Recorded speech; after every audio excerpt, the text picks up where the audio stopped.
who we are and what is Swell. Swell is an audio-based platform. We are asynchronous, like she mentioned, so we are not live. So that is going to be one of your main differences between us and, say, Clubhouse and Twitter Spaces and all the other things that are sprouting up.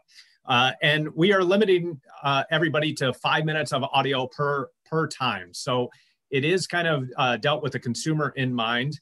But it really is, because it's asynchronous, we're really kind of putting the onus on taking your time back, not scheduling something that needs to be on a live basis. So, the question is, why audio?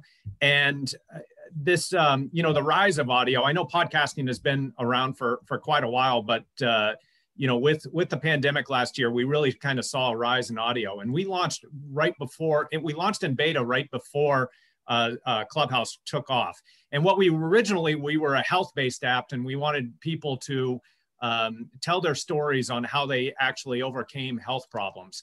And we had people do that in their own voice rather than in writing. And that's when we kind of had an aha moment where we just said, man, that the power of the voice is just so special.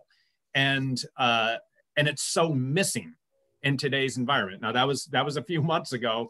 And I know technology and times move pretty fastly, but what we also saw was a shift in social too. And Social Dilemma, which was a show on Netflix, kind of illuminated that for a lot of people, and saying that, algorithms were kind of driving us into either loving or hating something. And it was really kind of providing a divisive culture.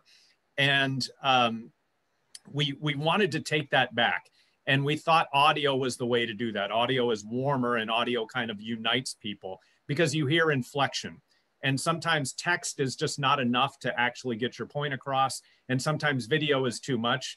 And I don't mean that in a bad way, but nobody wants to see me at 7 a.m.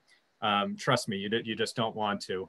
But what we found over the past year here is that there's a lot of civility in conversations. It's more inclusive, and it builds a community. And that's what we've seen with Swell on the consumer app basis. We've seen communities start to build and to bud. And we think that's special. So we're trying to really kind of bring civility back into conversations and bring back community into just solely needed. So we looked at, if we look around where we are within this landscape, the asynchronous part is about, that's where we kind of live. And that's kind of unique in the landscape. We have a lot of people that are interactive, and we have a lot of people that are live. But we did this by design, because when you take this asynchronously, you get that time back, and you're able to think about your answers. You're able to think about what you want to say before you actually say it. And that's where we've seen a lot more thoughtful kind of collaboration we've seen on our platform. And as we evolve, we're thinking about, well, where do we need the most time? And if you're like me, you know that time at work is something that I could always have more of.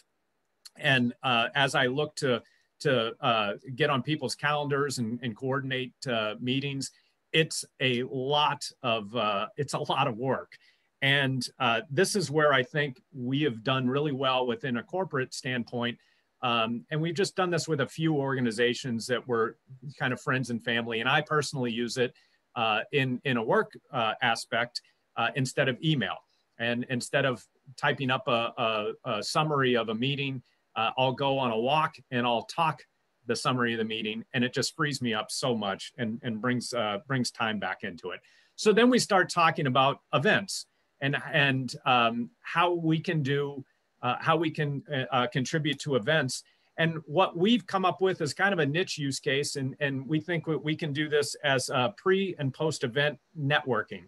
And we did this with South by Southwest. I do it with a lot of my alumni meetings, where we can do beforehand, we can do a lot of networking in general. We can do networking on a specific event. We can do a Q&A with experts. We can do an interview. And then on a post event, we just keep the conversation going.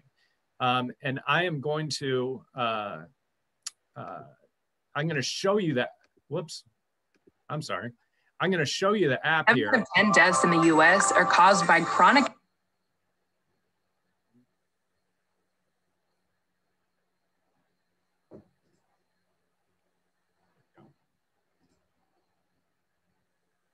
So what we did is we created a South by Southwest Swell Lounge where people could come in and talk. Now the audio part of this is not going to work on the presentation, but you'll see South by Southwest had a prominent speaker here, Bryony Cole, and she came on and we interviewed her on here, and she talked a little bit about the event coming up, her speech. She talked about her book coming out. And just a really great back and forth. And then users were able to actually ask her questions about, you know, what's the book going to be about? What are you speaking about? And she gave kind of hints and some teasers on there. Great conversation. We also had a mixing room where people could come in and introduce themselves. And you can see the individual room where people actually come in, introduce themselves here. And you have this back and forth, or you can target somebody and go in and have a individual conversation. And we also had a Q&A with our own Deborah Pardes, who was a pioneer in the podcasting space. And she just throughout the Q&A asked me anything about podcasting. And we just had some great Q&As back and forth. And then of course, what conversation room wouldn't be complete without film recommendations and music recommendations at South by Southwest. So that, in a nutshell, is a little bit about how we have, you know, done that with events. And we think there's a lot of things that we could do with other, but I think that really kind of sums up how we see ourselves in a virtual events group or a event together.